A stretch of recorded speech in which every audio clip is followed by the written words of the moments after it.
10واں پارہ سورہ توبہ، آیت نمبر 16 سے 19۔ اعوذ باللہ من الشیطان الرجیم، بسم اللہ الرحمن الرحیم۔ ام حسبتم ان تتركوا ولما يعلم الله الذين جاهدوا منكم ولم يتخذوا من دون الله ولا رسوله ولا المؤمنين وليجة والله خبير بما تعملون۔ ما كان للمشركين أن يعمروا مساجد الله شاهدين على أنفسهم بالكفر أولئك حبطت أعمالهم وفي النار هم خالدون۔ اللہ کے نام سے شروع، دنیا کے مہربان رحمت والا۔ ام حسبتم، کیا تم نے گمان کر لیا، ان تترکو، کہ تمہیں چھوڑ دیا جائے گا، ولما یعلم اللہ الذین، اور حالانکہ ابھی اللہ نے پہچان نہیں کروائی ان لوگوں کو جنہوں نے جاہدو منکم، اخلاص کے ساتھ جہاد کیا، منکم، تم میں سے، ولم یتخذوا، اور انہوں نے نہیں بنایا، من دون اللہ، اللہ کے علاوہ، ولا رسول ہی، اور نہ اس کے رسول، ولا المؤمنین، اور نہ ایمان والوں کے علاوہ، ولیجتاً، کوئی رازدار، واللہ خبیر بما تعملون، اور اللہ خبردار ہے اس سے جو تعملون، تم کرتے ہو۔ ما کانا، نہیں ہے، للمشرکین، مشرکین کے لیے، ان یعمروا مساجد اللہ، کہ وہ اللہ کی مسجدوں کو آباد کریں، شاہدین، جبکہ یہ گواہی دینے والے ہیں، علی انفسہم بالکفر، اپنی جانوں پر کفر کی، اولئک حبطت اعمالہم، یہ لوگ برباد ہو گئے ان کے اعمال، وفی النار ہم فیہا خالدون، اور آگ میں وہ ہمیشہ رہنے والے ہیں۔ انما یعمر مساجد اللہ، صرف اللہ کی مسجدیں وہی آباد کرتے ہیں، یعمر آباد کرتے ہیں، مساجد اللہ، اللہ کی مسجدیں، من آمن باللہ والیوم الآخر، وہ جو ایمان لائے اللہ پر اور آخرت کے دن پر، وَأَقَامَ الصَّلَاةَ وَآتَى الزَّكَاةَ، اور اس نے نماز قائم کی، زکوٰۃ ادا کی، وَلَمْ يَخْشَ، اور نہیں ڈرتا، الا، مگر، اللہ سے، الا اللہ فعسا، نہیں ڈرتا مگر اللہ سے، تو فعسا تو قریب ہے، اولئک، یہ لوگ، ان یکونوا من المہتدین، کہ ہدایت والوں میں سے یہ لوگ ہوں۔ ترجمہ کنز العرفان۔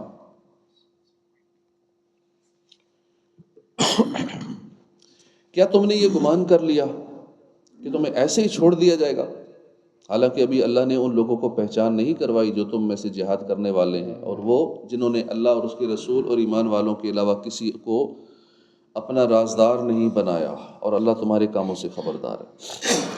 اس آیت کا خلاصہ یہ ہے کہ اے ایمان والو، کیا تم نے یہ گمان کر لیا کہ تمہیں ایسے ہی چھوڑ دیا جائے گا، حالانکہ اللہ تعالیٰ نے ان لوگوں کو ممتاز نہیں کیا اور لوگوں کو ان کی پہچان نہیں کروائی جو تم میں سے اخلاص کے ساتھ اللہ کی راہ میں جہاد کرنے والے ہیں، اور وہ جنہوں نے اللہ اور اس کے رسول اور ایمان والوں کے علاوہ کسی کو اپنا رازدار نہیں بنایا، اور اللہ تمہارے تمام کاموں سے خبردار ہے، اور وہ یہ بھی جانتا ہے کہ تم جہاد کرنے میں مخلص ہو یا نہیں ہو۔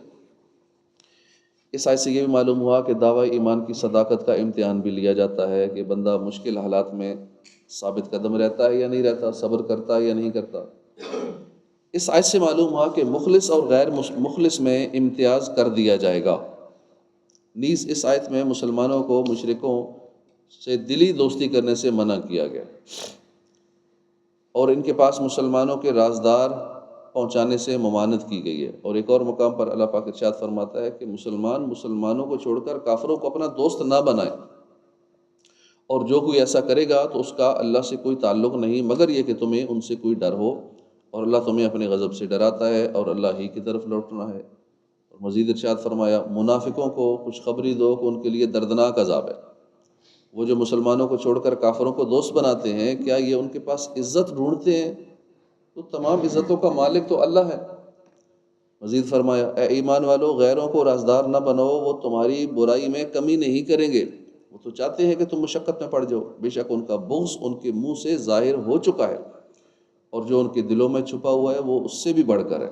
بے شک ہم نے تمہارے لیے کھول کر آیتیں بیان کر دی اگر تم عقل رکھتے ہو۔ کافر کبھی بھی مخلص دوست نہیں ہو سکتا مسلمان کا۔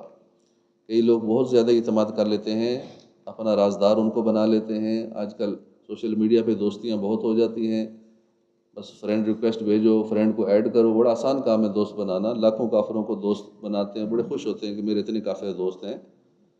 تو ان کو دلی دوست بنانے سے منع کیا گیا ہے، رازدار بنانے سے منع کیا گیا ہے، زیادہ ان کے کلوز ہونے سے منع کیا گیا ہے۔ آپ جو کاروباری فائدہ اٹھانا ہے اس حد تک رہیں، اس لمٹ سے آگے نہ بڑھیں۔ مخلص دوست ہوگا تو مسلمان ہوگا، اور مسلمان میں بھی جتنا اللہ رسول کے ساتھ مخلص ہوگا، جتنا وہ پکا عاشق رسول ہوگا، وہ اتنا مخلص دوست ہوگا۔ اللہ رسول کی محبت جوڑے رکھے گی دلوں کو۔ تو اس لیے کبھی بھی کافر پہ بھروسہ نہیں کرنا کہ میرا بہت کلوز دوست ہو گیا ہے تو اس لیے ساری راز کی باتیں اسے بتانا، اور زیادہ اس کے ساتھ ٹائم گپ شپ زیادہ لگانا تو پھر ایمان کے لیے بھی خطرہ بن سکتا ہے۔ اس آیت کے آخر میں بیان ہوا کہ اللہ تعالیٰ لوگوں کی نیتوں اور ان کے مقاصد سے خبردار ہے، اور ان میں سے کوئی چیز بھی اللہ سے پوشیدہ نہیں ہے۔ لہٰذا ہر مسلمان پر لازم ہے کہ وہ اپنی نیت درست رکھنے پر خوب توجہ دے، کیونکہ نیتوں پہ ہی سارا دار و مدار ہے۔ بعض اوقات نیک اعمال بھی کر رہے تھے، نیت کچھ اور ہوتی ہے، سارا عمل ضائع ہو جاتا ہے، منہ پہ مار دیا جائے گا بروز قیامت غبار کی طرح، بالکل ہلکا پھلکا، جس کی کوئی ویلیو نہیں ہے۔ اس لیے ہر کام میں مخلص ہو جائیں۔ ہم اپنے ساتھ بھی مخلص نہیں ہوتے، اپنے دوستوں کے ساتھ، گھر والوں کے ساتھ مخلص نہیں ہوتے، اپنی سیاسی پارٹی کے ساتھ مخلص نہیں ہوتے، اوپر سے نعرے لگا رہے ہوتے ہیں، اندر سے گالیاں دے رہے ہوتے ہیں۔ عجیب معاملہ، ہر معاملے میں ہی ڈبل وہ سسٹم چلتا ہے، ڈبل سٹینڈرڈ۔ حضرت عبداللہ بن عباس فرماتے ہیں اللہ تعالیٰ اس بات کو پسند نہیں فرماتا کہ باطن ظاہر کے خلاف ہے، اوپر سے اور ہو اندر سے اور ہو، یہ اللہ کو ناپسند ہے۔ ما کان للمشرکین ان یعمروا مساجد اللہ، مشرکوں کو کوئی حق نہیں کہ وہ اللہ کی مسجدوں کو آباد کرے، جبکہ یہ خود اپنے کفر کے گواہ ہیں، ان کے تمام اعمال برباد ہیں اور یہ ہمیشہ آگ ہی میں رہیں گے۔ اس آیت میں مسجدوں سے بطور خاص مسجد حرام کعبہ معظمہ مراد ہے، اور اس کو جمع کی صیغے سے اس لیے فرمایا کہ وہ تمام مسجدوں کا قبلہ ہے اور سب مسجدوں کا امام کعبہ ہے، تو اسے آباد کرنے والا ایسا ہے جیسے تمام مسجدوں کو آباد کرنے والا۔ نیز مسجد حرام شریف کا ہر بقعہ مسجد ہے، اس لیے یہاں جمع کا صیغہ ذکر کیا گیا۔ اور یہ بھی ہو سکتا ہے کہ مسجد سے مراد جن سے مسجد ہے، یعنی جو بھی مسجد ہو، کافروں کو اسے آباد کرنے کی اجازت نہیں ہے۔ اس صورت میں کعبہ معظمہ بھی اسی میں داخل ہے، کیونکہ وہ تو تمام مسجدوں کا سردار ہے۔ شان نزول کفار قریش کے سرداروں کی ایک جماعت جو بدر میں گرفتار ہوئی، ان میں حضور اقدس صلی اللہ علیہ وسلم کے چچا حضرت عباس بھی تھے۔ ان کو صحابہ کرام نے شرک پر آر دلائی، اور حضرت علی المرتضیٰ نے تو خاص حضرت عباس رضی اللہ عنہ کو تاجدار رسالت صلی اللہ علیہ وسلم کے مقابلے میں آنے پر بہت سخت سست کیا۔ حضرت عباس رضی اللہ عنہ کہنے لگے کہ تم ہماری برائیاں تو بیان کرتے ہو، ہماری خوبیاں چھپاتے ہو۔ ان سے کہا گیا کہ کیا آپ کی کچھ خوبیاں بھی ہیں؟ انہوں نے کہا کہ ہاں، ہم تم سے افضل ہیں، ہم مسجد حرام کو آباد کرتے ہیں، کعبہ کی خدمت کرتے ہیں، حاجیوں کو سیراب کرتے ہیں، اسیروں کو رہا کراتے ہیں۔ اس پر یہ آیت نازل ہوئی کہ مسجدوں کو آباد کرنے کا کافروں کو کوئی حق نہیں ہے، کیونکہ مسجد اللہ کی عبادت کے لیے آباد کی جاتی ہے، تو جو خدا کا منکر ہو اور اس کے ساتھ کفر کرے، وہ کیا مسجد آباد کرے گا؟ ایمان کے بغیر کوئی عمل معتبر نہیں ہے۔ اس میں بھی کئی قول ہیں، ایک تو یہ کہ آباد کرنے سے مسجد کا تعمیر کرنا، اس کو بھی آباد کہتے ہیں، کسی نے پلاٹ دے دیا یہ بھی اس میں شامل ہے، کسی نے مسجد تعمیر کر دی وہ بھی اس میں شامل ہے۔ مسجد کو بلند کرنا، اوپر اٹھانا، ایک لینٹر ڈال دینا، دوسرا لینٹر ڈال دینا، تیسرا لینٹر ڈال دینا، تو یوں بلند کرنا، مرمت کرنا، کنسٹرکشن کرنا، اس کی تزئین و آرائش کرنا، بلب لگانا، پنکھے لگانا، جو بھی مسجد کی ضروریات ہیں اس کے لیے جو بھی کچھ کرتا ہے وہ اس کو آباد کرنے میں شامل ہے۔ دوسرا قول یہ ہے کہ مسجد آباد کرنے میں اس میں داخل ہونا بھی شامل ہے، اس میں بیٹھنا بھی شامل ہے۔ جیسے ابھی ہم یہاں بیٹھے ہیں تو ہمارے بیٹھنے سے مسجد آباد ہے، تو یہ آباد کرنے والے اسی میں داخل ہیں جو آیت کریمہ ہم نے سنی کہ یہ ایمان والے ہی وہی ہیں جو مسجدوں کو آباد کرتے ہیں۔ اللہ ان سے بڑا خوش ہوتا ہے جو اللہ کے گھر میں بیٹھتے ہیں، کیونکہ اس سے مسجد آباد ہے۔ مسجد بندوں سے آباد ہوتی ہے، بندے نہیں ہیں تو مسجد آباد نہیں، مسجد ویران ہے تو مسجد ویران ہوتی ہے تو مسجد پھر بد دعا دیتی ہے ان کو جو اہل محلہ ہوتے ہیں، جو آتے نہیں ہیں۔ کفار سے مسجدوں کی تعمیر کے معاملے میں مدد نہیں لینی چاہیے۔ کئی لوگ لیتے ہیں، یہ مسئلہ ان کو پتہ نہیں ہوتا، تو جو بھی کافر ڈونیشن دیتے ہیں، کیونکہ کافر تو بہت زیادہ یہ ان کاموں پہ لگاتے ہیں، ڈونیشن معاملہ اربوں خربوں ڈالرز لگاتے ہیں ان کاموں پہ، تو کئی مسلمان کہتے ہیں چلو 2-4 کروڑ پکڑ لیتے ہیں۔ منع ہے، کافروں سے ڈونیشن لینا منع ہے مسجدیں بنانے کے لیے۔ اگرچہ بعض صورتوں میں اس کی اجازت ہے، کچھ صورتوں میں، لیکن اس کا ایک طریقہ کار ہے، اس کی معلومات کر لینی چاہیے۔ شاہدین علی انفسہم بالکفر، جبکہ یہ خود اپنے کفر کی گواہ ہیں۔ یعنی یہ دونوں باتیں کس طرح جمع ہو سکتی ہیں کہ آدمی کافر بھی ہو اور خاص اسلامی اور توحید کے عبادت خانے کو آباد بھی کرے؟ نیز ارشاد فرمایا کہ ان کے تمام اعمال برباد ہیں، کیونکہ حالت کفر کے اعمال مقبول ہی نہیں ہیں۔ نہ مہمانداری قبول ہے، نہ حاجیوں کی خدمت قبول ہے، نہ قیدیوں کا رہا کرانا قبول ہے۔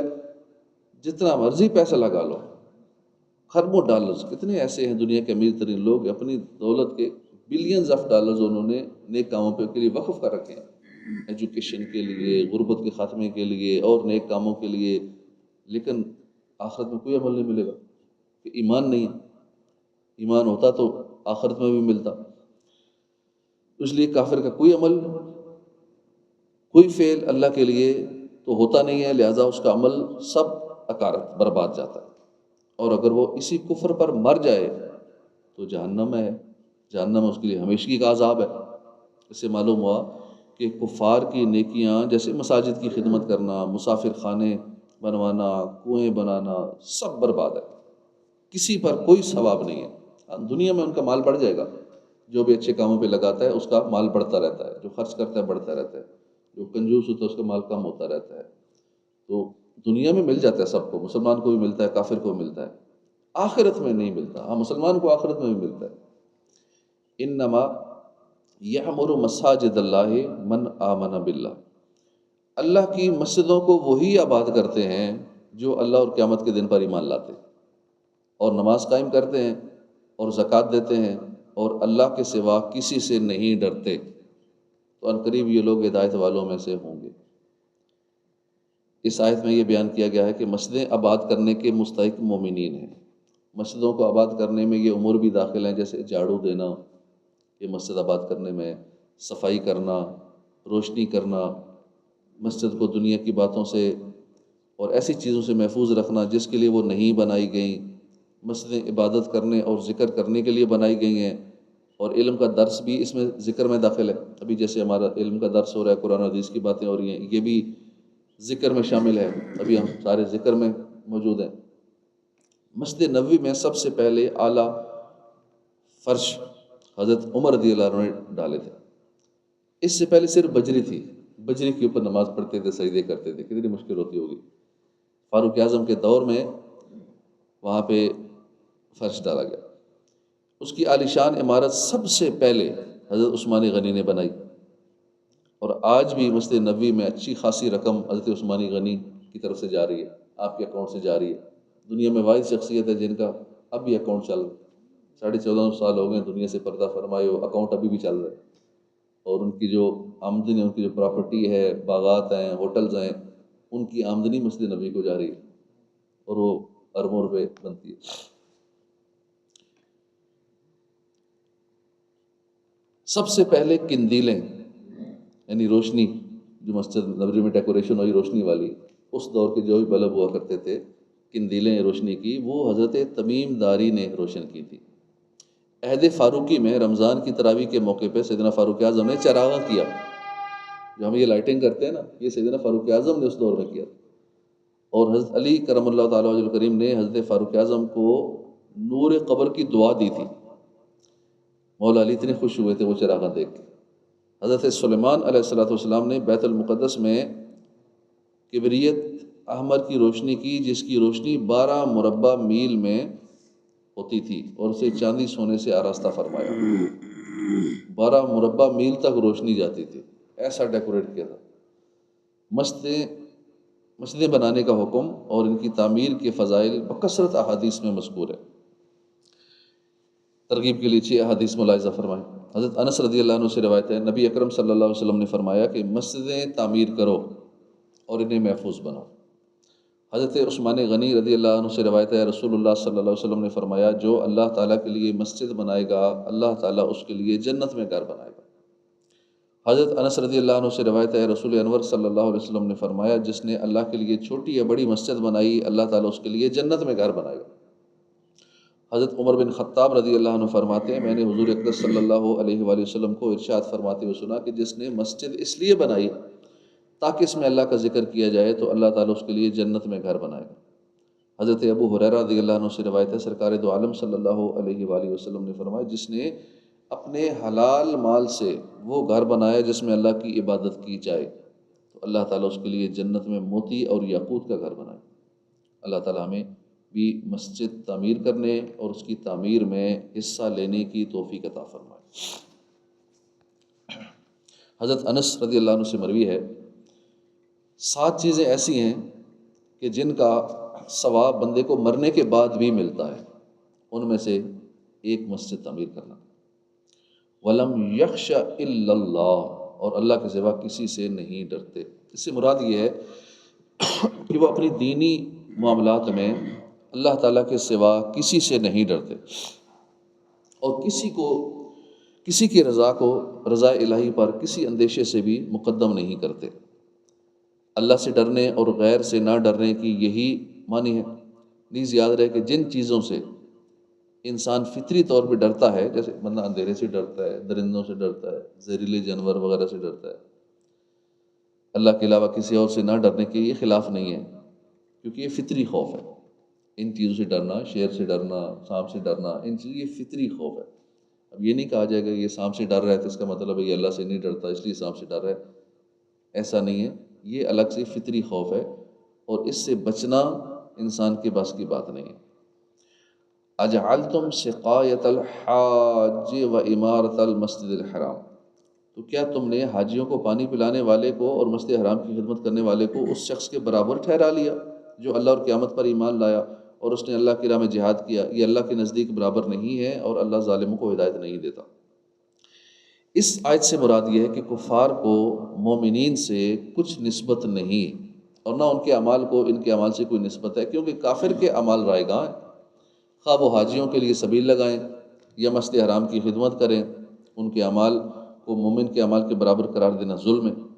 شان نزول، روز بدر جب حضرت عباس رضی اللہ عنہ گرفتار ہو کر آئے تو انہوں نے صحابہ کرام سے کہا کہ تم کو اسلام اور ہجرت اور جہاد میں سبقت حاصل ہے، تو ہم کو بھی سبقت، ہم بھی مسجد حرام کی خدمت اور حاجیوں کے لیے سبیلیں لگانے کا شرف حاصل ہے ہمیں بھی۔ اس پر یہ آیت نازل ہوئی اور آگاہ کیا گیا کہ جو عمل ایمان کے ساتھ نہ ہو وہ عمل بیکار ہے۔ کافر بھی حاجیوں کو پانی پلاتے تھے، حاجیوں کی خدمت کرتے، کعبے کی خدمت کرتے تھے، بلکہ کعبے کا طواف ہوتا تھا ننگے ہو کر، سیٹیاں بجاتے ہوئے، تالیاں بجاتے ہوئے طواف کیا کرتے تھے۔ اب بندہ کہے کہ جو کام کعبے میں ہوتا ہے وہ ٹھیک ہوتا ہے، جو کام ٹھیک ہے وہ ٹھیک ہے، جو غلط ہوتا ہے وہ غلط کہیں گے اس کو۔ صدق اللہ العظیم، صلو علی الحبیب صلی اللہ علیہ وسلم۔